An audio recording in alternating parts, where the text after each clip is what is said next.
Hello, we are live. Today is February the 20th, and it's not Valentine's Day and it's not my birthday, but my daughter gifted me with these chocolate roses, and I feel very happy and very blessed to have these. So that's one thing that happened today. Now, yesterday was February the 19th, and it was the 77th anniversary of the internment of American citizens of Japanese ancestry by FDR. And I saw a meme about that.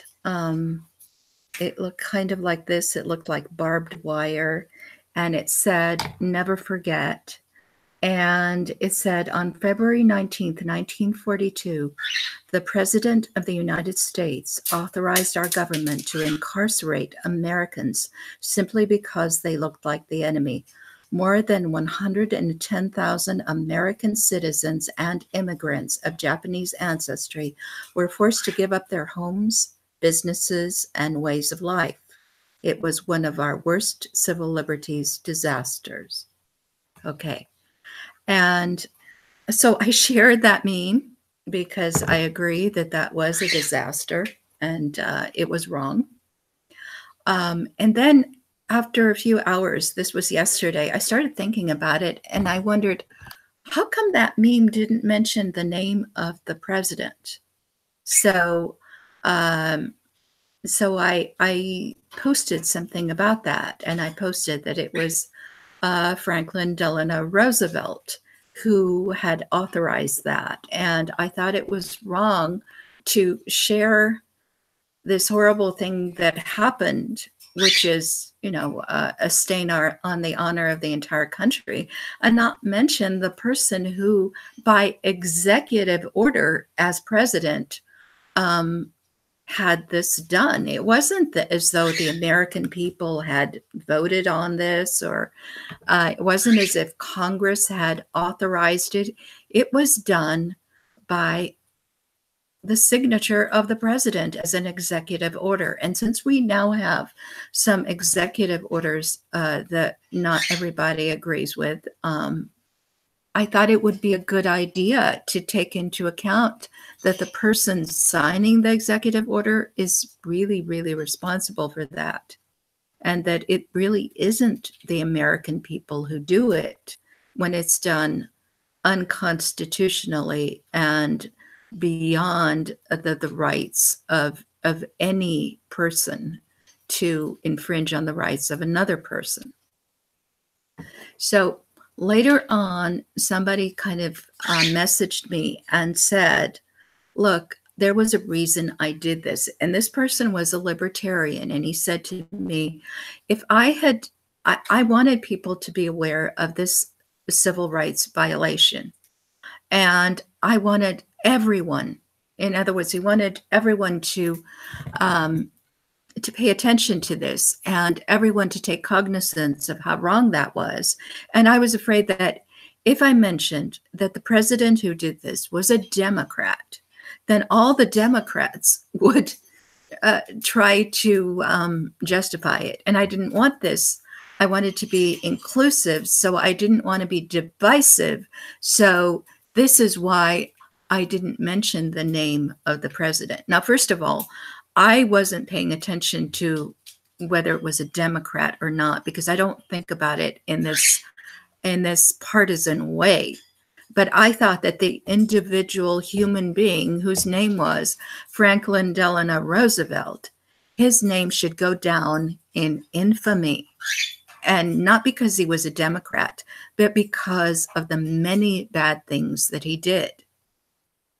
But the next day, some people started leaving comments on my thread about this that made it seem as though my libertarian friend might have been right, that the moment you mention who it was and you start to lay blame to the person who did this thing, then all of a sudden it's no longer going to be viewed as something that they're against. And they will say things like, well, people were panicking. What were they panicking about? So, I mean, I had to say, well, it's too bad that FDR panicked. But, you know, we currently have a president who also wants to, by executive order, do something that he couldn't pass through Congress. And that's generally a bad thing to do, no matter who you are and which party you are a member of.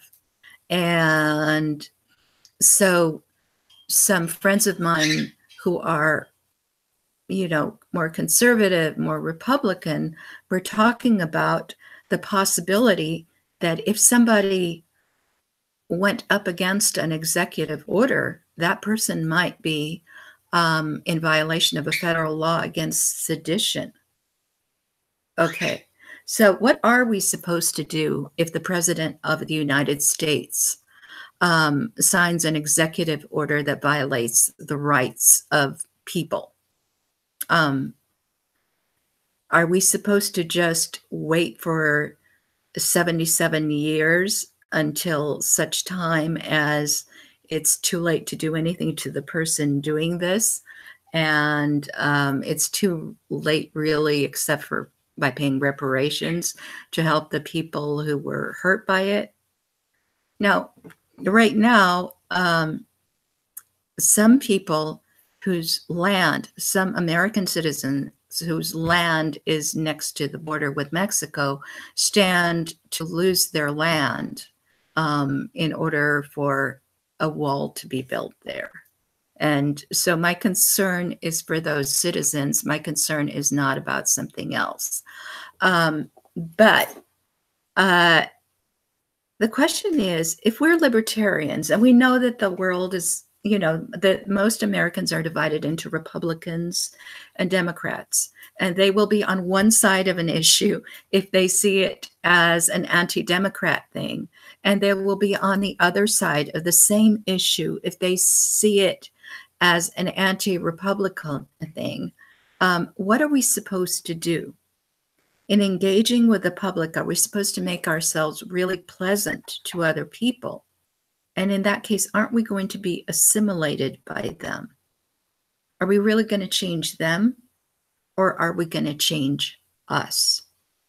So that's my question, which is in line with what I was talking about with regard to Nassim Taleb and my father's idea of the intransigent minority and what the minority tactics should be, depending on whether they're winning or losing. But I want to talk to you about why it's okay to stand up to the government when it's doing something wrong, and why we even have something in the Constitution limiting the sorts of sedition laws that we can have and limiting the definition of treason. But before I do that, I want to find some way to share this. So I might go to my other channel, and here it is. I see that I'm live over here, and I'm going to share it as much as I can. I see that I'm live over here. So I am going to see if I can share.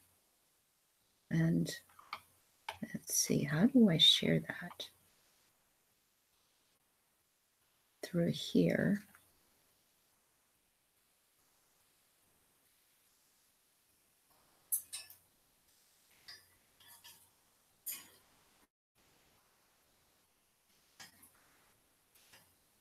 Don't actually see the share button at the moment. If I go over here, there should be, here we go. Copy link. Don't actually see the, and now I'm going to go here into my Facebook, and I'm going to share that.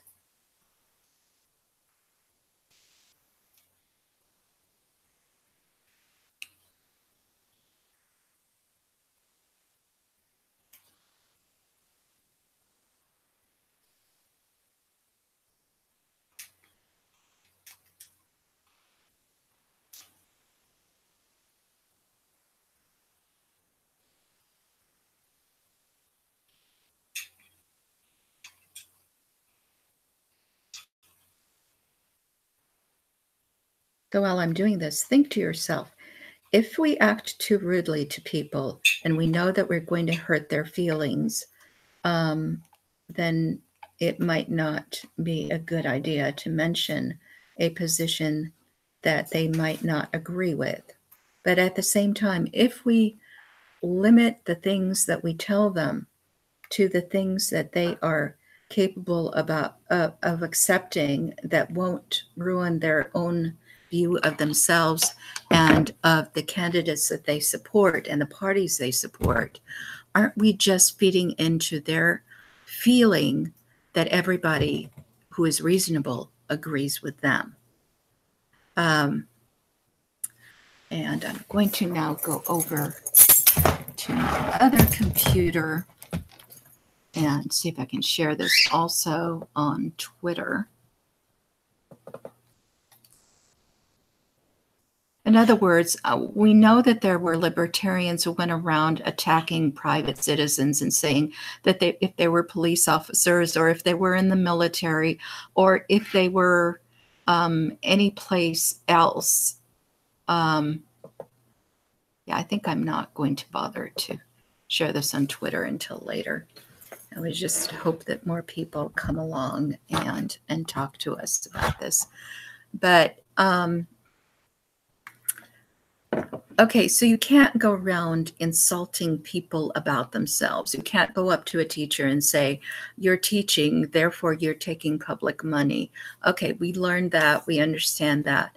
But if we can't go up to a Democrat and say something about FDR, if we can't go up to a Republican and say something about a Republican president, if we can't actually stand and prevent something from happening, which is an injustice and also unconstitutional, then in what way are we not conceding everything? So, for instance, if the police come to arrest you, if the federal government comes to arrest you, and you don't think they have the right to, do you have the right to resist? This is a question that came up during the treason trial of Aaron Burr. And so I want to share with you, if I might,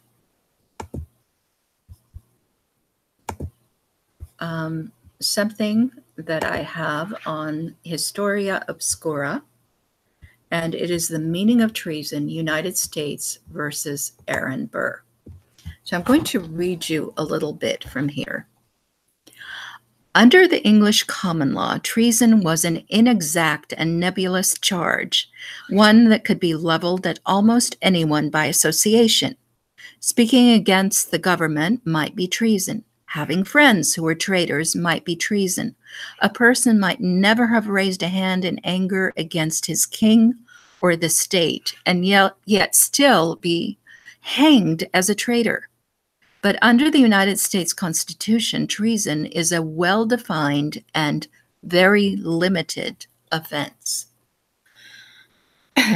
Article 3, Section 3 of the Constitution defines and limits treason as follows.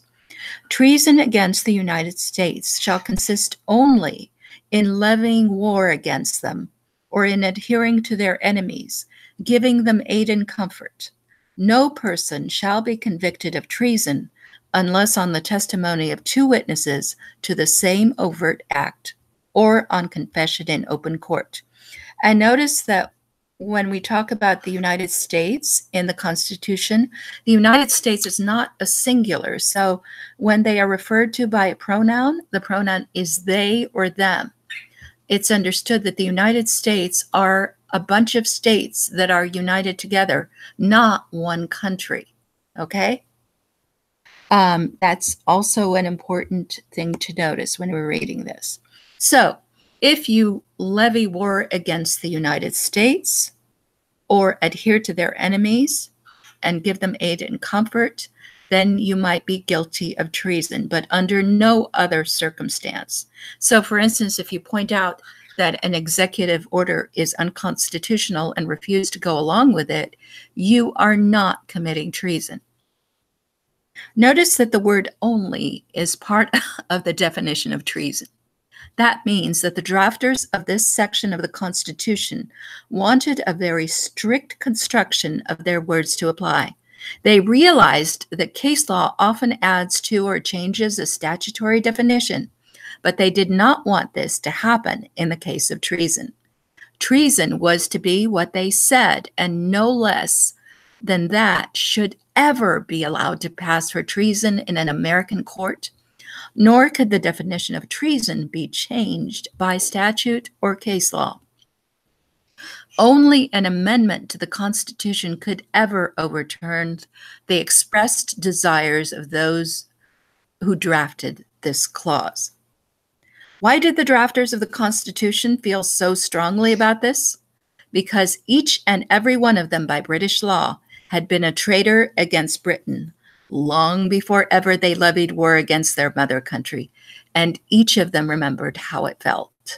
They wanted people to be free to rise up against an oppressive government, to speak against it, censure unjust rulers, and seek redress for wrongs before it became necessary to rise up in arms.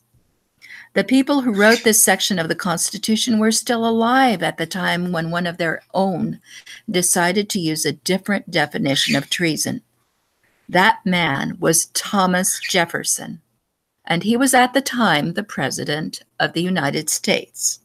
He wanted Aaron Burr found guilty of treason, declared him in public to be a traitor in advance of trial by his peers, ignored the right to habeas corpus, and used military to arrest persons who were material witnesses in the trial and to hold them without access to an attorney until they confessed.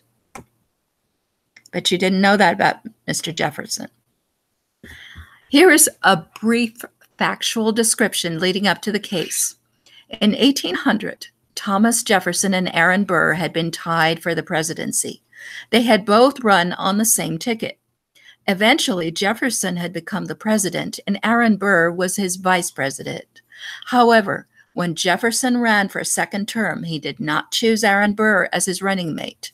Burr then devised a scheme whereby he intended to attack Mexico and acquire land in Texas. His ally in this plan was American General James Wilkinson.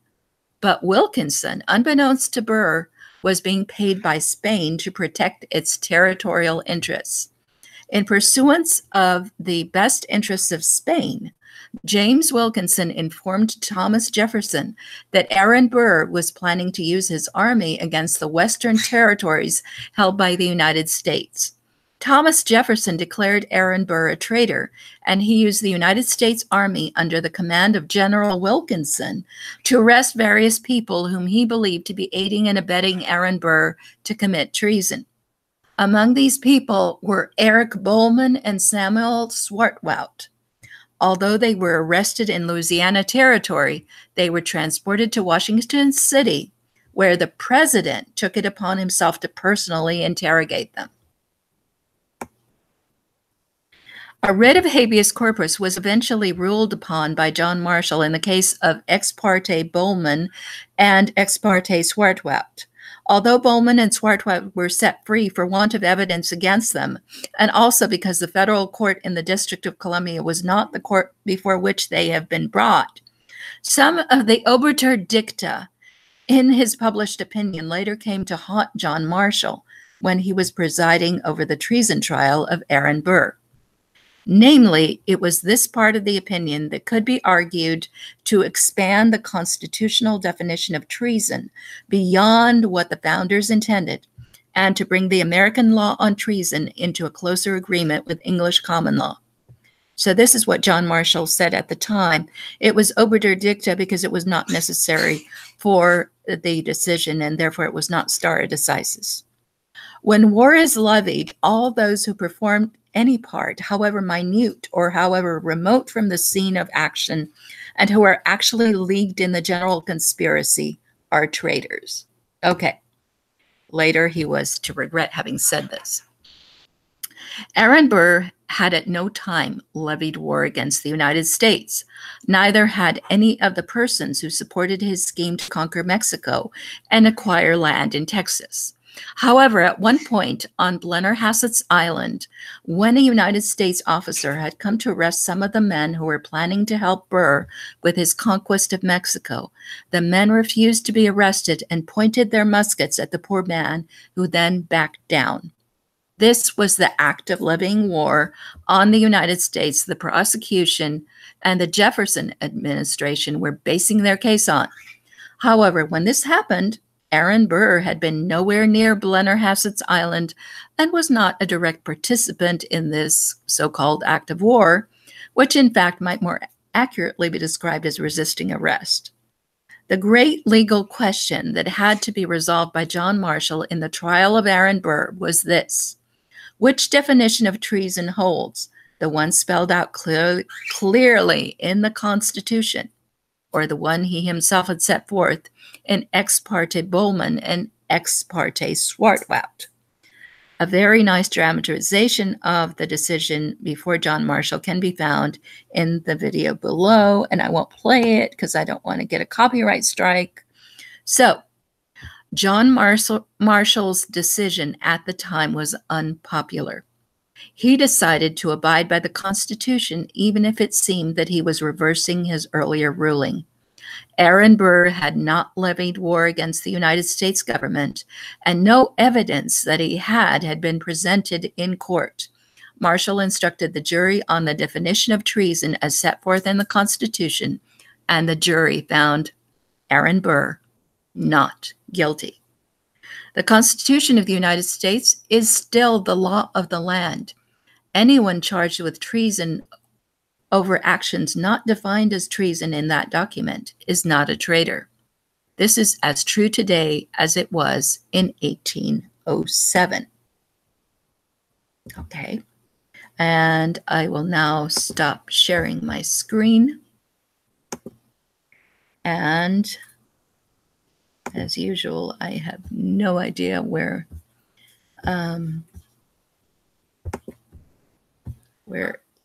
I am at the moment, but I will try to carry on.